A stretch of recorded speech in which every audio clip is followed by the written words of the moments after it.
old. I mean, I'm not old, but we all know that your internet age is much different to your real life age. And being 30 online effectively makes me 100. And it came to my realization recently, reacting to yet another recent meme compilation, and I've noticed from my analytics that a lot of you guys are around my age, if not older. Nearly half, actually. So I thought, why not make content out there designed for my demographic? That's right. I am going to react to a meme compilation from the mid-2000s, 2010. We'll see if I can find some older ones. But these are the memes that I grew up on. These are the things that I found funny. Maybe they're not funny anymore. Maybe my sensibility, my sense of comedy has changed so drastically that these things are no longer funny. Maybe they were only funny to me when I was an idiot 20-year-old. I wish I could go back and find memes of when I was like 15 years old, but memes weren't really a thing back then. I mean, they were, but they weren't something that was, you know, generally circulated. Let's see. YouTube came out, or YouTube, I think, started or became like the way we know YouTube to be today in 2005, I think, where I was 14. And there was no real content on YouTube until about 2007, 2008, where I was about 17, 18. And of course, the first things that are going to be on a brand new platform are going to be pretty milquetoast, right? It's going to be pretty average, middle-of-the-road kind of things. So it did take a little bit of time for YouTube's content to mature to the point where people were uploading memes, which is why I can only go so far back in my history, at least, to look for these memes. So that's what we're going to do today. We're going to react to millennial memes. Memes from my generation, Generation Y. I'm really hoping that this is going to be a usable video because I have no idea the quality, the caliber of memes we're about to see right now. This could be a train wreck. Best internet memes from 2005 to 2009.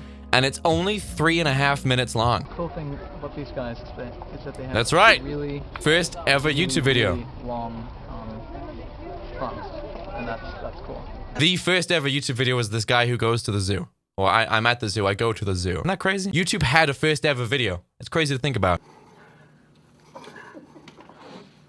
Wait, Freaky Soup Guy is this old? See, people were just, because I didn't know what that was, right? And people were in my comment section saying like, he's eating his wife in the soup. It's not real, guys. Come on. Is this your first time using the internet? I guess I'll just do this. First, Lonely Girl 15. I don't remember this.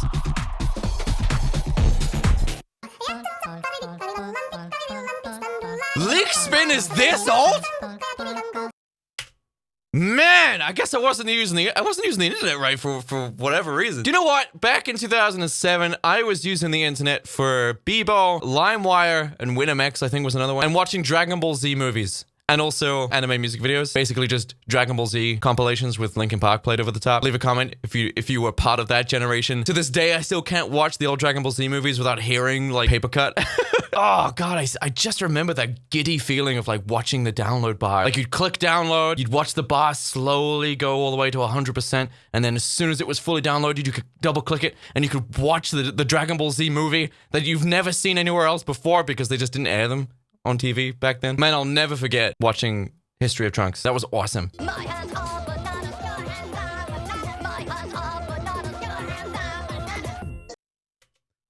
Isn't that how Onision got famous as well? Wasn't it like he did the I'm a banana thing? Isn't that how his entire career was spanned from that ridiculous video? What was it with, you know what? Millennials like myself were obsessed with bananas and cheese. Do you remember that? It was when emo was like the first generation of emo, like, or I guess the second gen. I've looked it up and technically, yes, there was emo in the 90s, but it wasn't really a movement until like after the 2000s. But I've seen a lot of people like jumping onto the whole emo resurgence thing, like, you know, the renaissance of emo. It's come back again and it's a lot healthier than it used to be. I don't think some of the younger generation remember exactly how disgustingly toxic emo was. Glamorizing self-harm and suicide and eating disorders, romanticizing sadness and depression. It was disgusting and I freaking hated it. I hated emo. And I see people like having this happy fun time with emo. I'm like, that's not what it was, man. It was awful. It was a really nasty, self-destructive movement. And it's not really something that there's an equivalent of today, because it was just so disgustingly toxic that something like that could not possibly exist in the climate that we live in. I remember going to a bunch of house parties. In fact, no, it was house parties, beach parties. It was just like the party scene when I was a teenager in my town. You would actually have like a group of emos who would always show up and they would self-harm at home. They'd show up to these parties and they'd run around showing off all of their self-harm cuts and with their cute little Hello Kitty plasters because it was the aesthetic. Could you imagine? Could you imagine using self-harm as an aesthetic? And they were so pleased about it. That's why I hated it. That and what they did to metal. But, you know, that's another thing. I'm not going to get into that. That's subjective. But, like, emos, like, always had this thing where it's just like, I'm so random. I'm going to say, like, cheese for no reason. Do you remember that? Lamisog! Albino black sheep.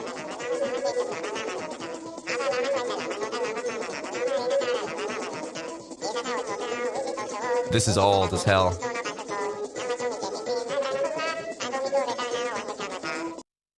I used to have friends who knew all the words to that. In fact, I think I knew all the words to this back then. Ouch, Charlie. Ouch, Charlie. Ah. Charlie. Not really. Charlie bit me. That's adorable. Those kids' lives were ruined. You can't blame the parents though, because viral culture wasn't really a thing. But you know what? I've read this, and I've looked up a lot of the old memes and people who were in the old memes, and most of them were bullied to the point of suicide. And then they went on to like do seminars and public speaking events where they would talk about the effects of bullying, and they would like create foundations for people who have been affected by it.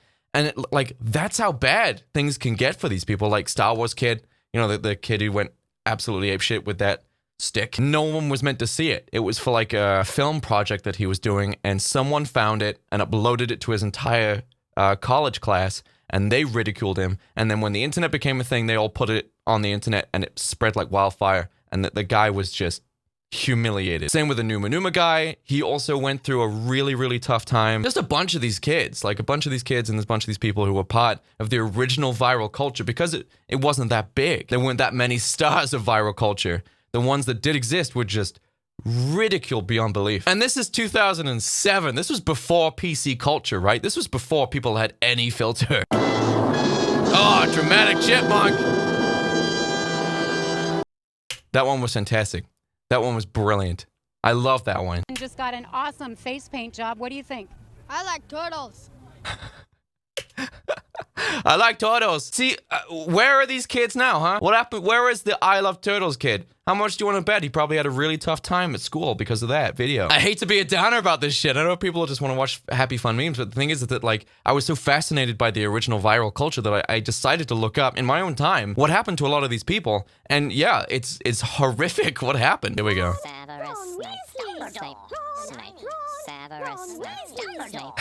You couldn't walk through any school or college, hallway, classroom, whatever, without hearing someone trying to start that, like the whole thing. And I remember at one point in my college, and I can't remember which class it was, but the entire class managed to figure out how to get all of the parts of it, you know, in sync, and then they just did it.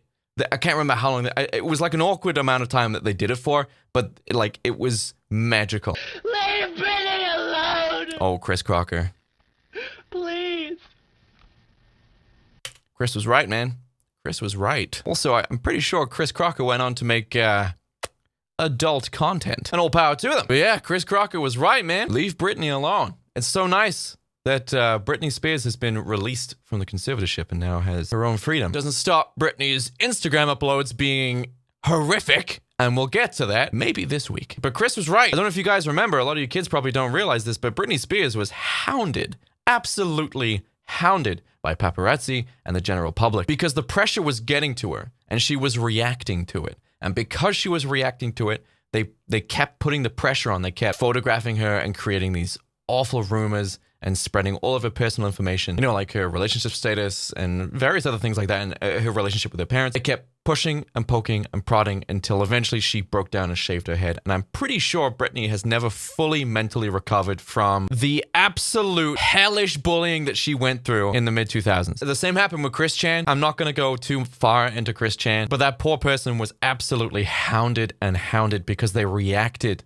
to the hate. And the more they reacted, the more people would bully them. And I can't imagine things would have gotten as bad as they did if it wasn't for the constant harassment online.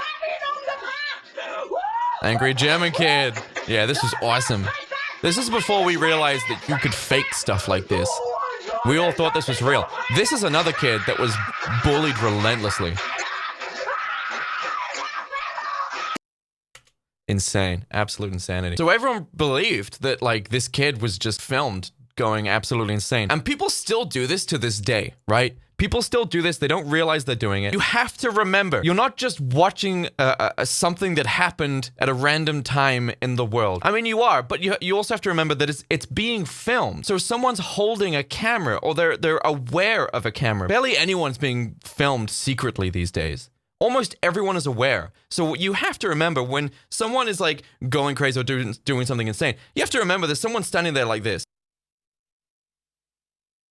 Right? How would you not notice this? And how would you not perform for this? Whenever you watch an Instagram video or whatever, or a TikTok video, and you think it's like this spontaneous or insane thing that's happening, remember, there is someone standing there with their phone out like this. There is no way they can't see this. 2008. Stop bouncing on me. Oh, God, Charlie the Unicorn! Yeah, Candy Mountain. All right, fine. I'll go with you to Candy Mountain. Charlie the Unicorn was an absolute classic. There was a bunch of them, I think. There's like two or three. Look, Charlie, a Leo Pleurodon. You couldn't go anywhere without someone quoting it at you. And it was funny back then, right? Charlie the Unicorn was funny back then. I want you off the f***ing set, you prick!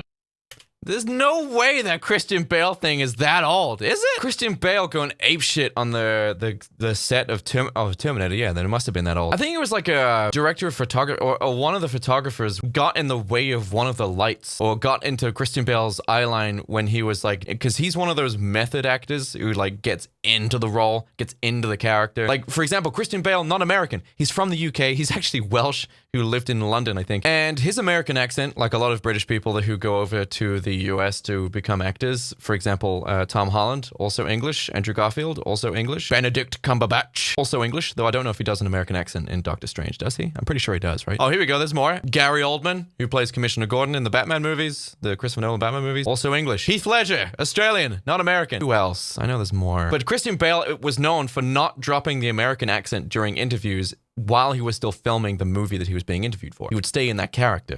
My name is Boxy. Oh my God, Boxy, man. Right, so I didn't know about Boxy until after that happened, right? But Boxy's a voice actor now.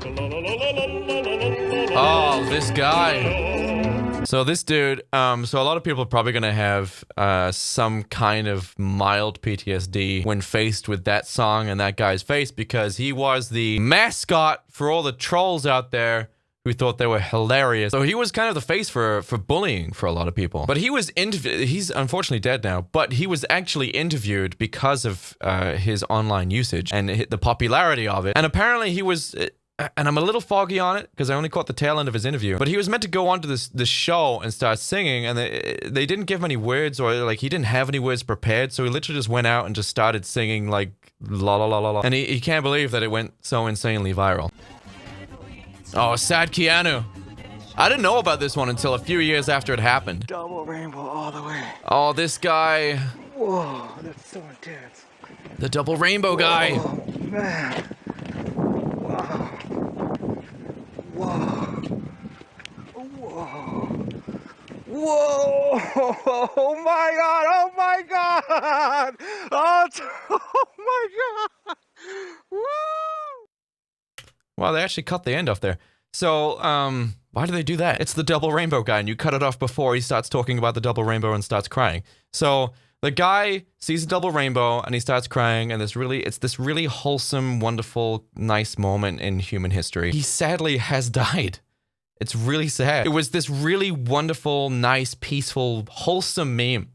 And it was going viral for all the best reasons, because it was just so nice. And then he died. Oh, Rebecca Black! I'm gonna have to mask the song so you can't hear it, because I'm pretty sure the copyright protection on this thing is potent. So I'm gonna have to put that weird robot filter I put on things. So she came back, right? Rebecca Black came back, and didn't she actually do like a real song with someone? From the thumbnail, it looked to be like some sort of like rocky metal thing, but I'm not. And of course I didn't click it. I just saw that she came back. But this Friday thing, again, my recollection is a little hazy because I looked this up years ago, but I'm pretty sure some producer went to a school or went to her house and created this Friday song because it was just like a little fun project. And they put it online and it went hugely viral for being one of the worst songs ever created. And then I was in a car with a bunch of people and they were listening, and it was a bunch of normies, right? It was for work. And I'm in the car with these horrifying normies.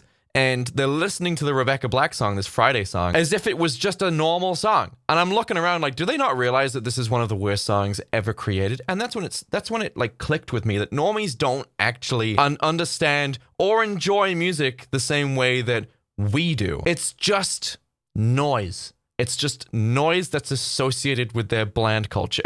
No hate to my normies out there. Love y'all. Pretty much every murderer and serial killer is a normie. So you guys are obviously hiding a lot more than we realize.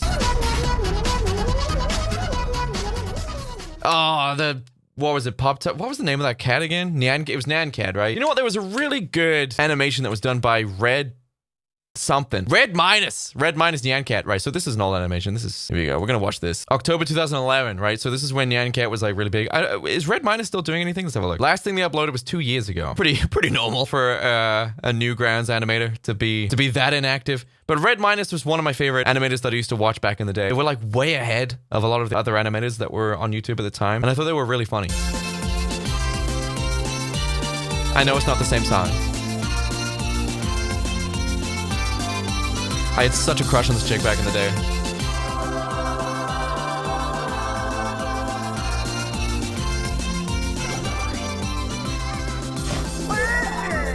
I used to quote this stuff.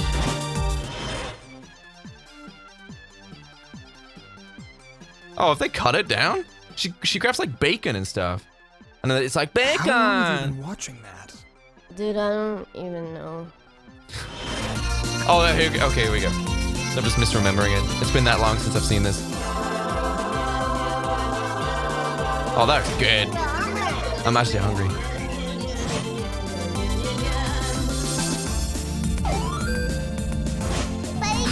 Oh, the nostalgia from this. Oh my god. This is 2011. What is that even supposed to be? It's like a... Like the animation's held up. Like it's still good. Like with a cat? It's got like an ass rainbow. Like behind. How is this any different from the hamster dance? Remember the hamster dance? It's like that. It's even in 2011, right here, he's dissecting the idiocy of new generation meme culture. He's like, how is this different to what came out like 10 years ago? It's just a copy. It's just a rehash. It's just the same thing, and you all think it's new.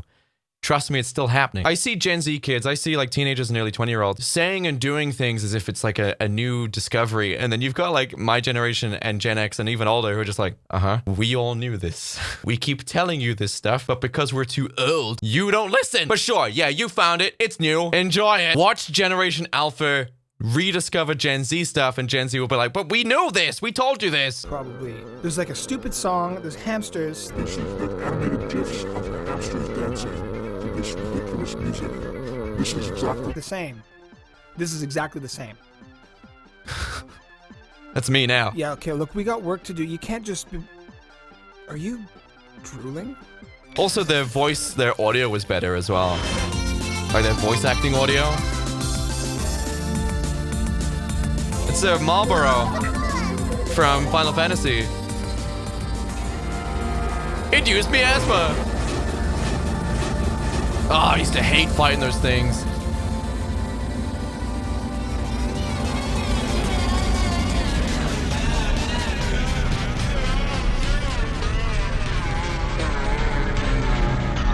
This is 2011. This is great, man. And this was when it appeared on YouTube. It was probably on Newgrounds before this. A timely Hellraiser reference. It's not. Like, Hellraiser was like, what, 90-something? The first one, anyway.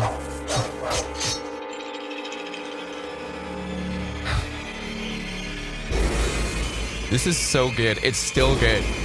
Over 10 years later, it's still good. We have such sights to show you. Great sound design. Slenderman. Move. I used to love that bit.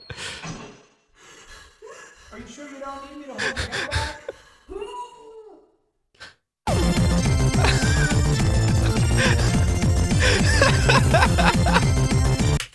It's still funny. It's still funny. 10 years later, it's still making me laugh. Thank you, Red Minus. Thank you very much.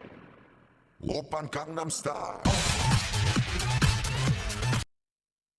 Man, he dropped off the face of the earth, huh? I'm pretty sure he was interviewed, and I remember watching it because I'm like, what do these people think of these idiotic viral moronicism that they're a part of? And the guy was like, I like jazz music, or I usually do jazz music. And some circumstances led to him creating this Oppa Gangnam Style song, and it went hugely viral. And I'm pretty sure he hated it. Oh my god, goosebumps! Jizz in my pants. Jizz in my pants, man. Andy Samberg, back when he was still an internet content creator icon, made the Lonely Island website, and then subsequently uploaded all of his videos to YouTube, which are still doing well. They have like 90 million views. And then he went on to become an actor and made a fantastic show, Brooklyn Nine-Nine, which if you haven't watched it, I suggest you watch it. Oh, the backflip, dude. Oh, what? I can't remember what that was for, but there was a bunch of auditions for some sort of like martial arts movie or something. It must have been for a movie, right? And this one dude comes in and he does this backflip on camera, lands on his face and gets up and he's trying to do the nunchucks, but because he's like half knocked out, he just falls off camera and it's amazing. I'm a fire in my laser. I'm a fire in my laser. Incidentally, also, I think that may have been the same guy that did Dr.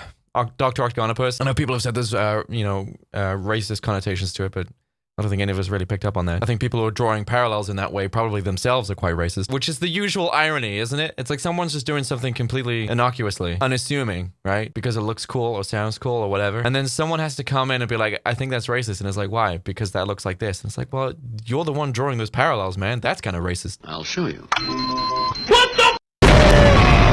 Oh, what the f***? Boom. Oh, man, that was like the basis for a lot of memes back then. Oh my god, Canon! I used to listen to that. It was called Canon Rock, but it wasn't him. That's not you. This isn't your video. Fun 2! That was awesome, right? So as a budding guitarist, that's 15 years old. That came out roughly when YouTube came out, right? So that's 15 years old. In fact, probably older because that's a re-upload of the original video. So as a budding guitarist about 15 years ago, actually no, I was pretty decent back then. I started playing when I was 10. So by the time in 2006, when this came out, 2006? This is like pretty much a year after YouTube came out. That's how early this was uploaded. I used to love going on YouTube, which was, a fledgling website at the time, and literally just looking up all of these amazing guitarists.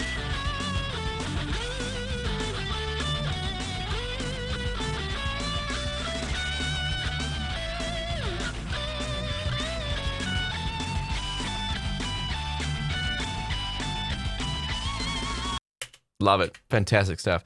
Of course, nowadays, this guy has nothing on the mutant freaks that we see on Instagram and TikTok these days. Guitar playing has reached a whole new level of ridiculousness. It is disgusting, the kind of things that people do on guitar these days. It is unreal. And if you'd shown, because like people love like Jason Becker and Marty Friedman and Chris Broderick and Jeff Loomis, all incredible guitarists, right? Most of them still incredible guitarists. But if you take people like Tim Henson, Jason Richardson, these newfangled metal guitarists, Tim Henson's not really a metal guitarist anymore. But if you showed these modern metal guitarists to my generation of solo lead players, they wouldn't even think it was human. I remember when Dragon Force came out for the first time, and Through the Fire and the Flames came on TV, and they were the talk of the town for weeks because people thought it was fake and sped up, which, it very well may have been in the studio, but as we now know, it's perfectly playable. And now you've got people doing even crazier shit than that. I really do wonder where guitar playing is going to level out because it is ridiculous what they can do now. That's why I basically stopped playing guitar because it's just like, I can't keep up. This is ridiculous. I was once part of the original movement of online guitarists, and I could keep up back then, right? I was really good back then. When I was 17, 18, I was fantastic. And I can still do like all crazy widdly stuff, but none of the new techniques that have come out. Can't do it. Anyway, guys, thank you so much for tuning in to this very light dip into nostalgic memes, into millennial memes, a trip into the infancy of YouTube to see the kinds of things that were uploaded, the kind of things that people shared, the kind of things that made people laugh back then. Maybe it's nostalgic for some of you, maybe it was eye-opening and educational for some of you. Anyway, I had a great day today because I made it a great day, and I'll see all of you in the next video. Goodbye, everyone.